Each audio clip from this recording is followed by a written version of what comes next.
Amigos, não tenho nenhuma dúvida a respeito daquilo que Deus está falando ao coração de vocês. Ah, missionário, é que eu estou com medo, só sabe, a perseguição religiosa é muito forte. No tempo de Jesus era terrível, eles queriam matar Jesus. Sabe o que Jesus disse para aquele pessoal? Ninguém me tira de mim, falando da vida dele.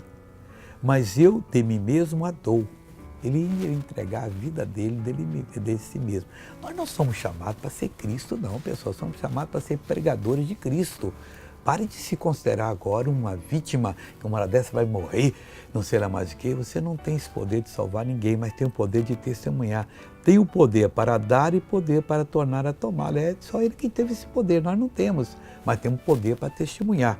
Este mandamento eu recebi de meu Pai. Aquilo que você entendeu na Bíblia, que é mandamento de Deus, aquela mensagem passe para outros com sabedoria e você vai ver que você vai ser muito abençoado. E não fique esperando morte, não. Espere a vida. Veja essa pessoa que foi abençoada. O que você sofria? Coluna, é muita dor daqui. E agora, Luzinete? Saiu? Abaixa a Luzinete de Jesus. Quantos anos você não fazia isso?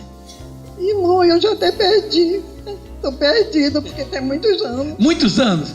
Tem mais de 10? Tem mais de 10 anos? Tem mais de 10 anos. Mais de 10 anos. Cadê a bengalinha dela que estava aqui? Essa aqui era a sua bengala. Por que você andava com ela? Por causa do problema do joelho. Agora ficou boa. Levanta o joelho assim agora. É o outro. Olha que coisa bonita, pessoal. Ô Luzinete, mostra como é que você andava. Mostra como é que você andava com a bengala. Mostra.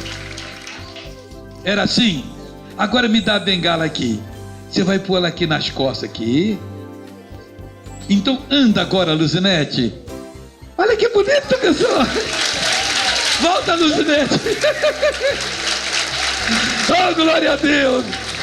Hein? Em nome de Jesus. Que bonito, pessoal. Olha como é que Deus é lindo. Anda mais, Luzinete. Eu estou gostando de ver. Aleluia, aleluia, aleluia, aleluia. É a marcha da vitória. Agora eu quero orar com você. Pai, é no nome de Jesus. Eu estou unido com essa pessoa, eu estou agora pronto para repreender o mal da vida dela e vou repreender agora e vou mandar esse mal embora. Esse sofrimento não vai continuar mais. Como ministro da palavra de Deus, eu digo: sai, vai embora, desapareça, em nome de Jesus Cristo. E você diz: obrigado, Jesus.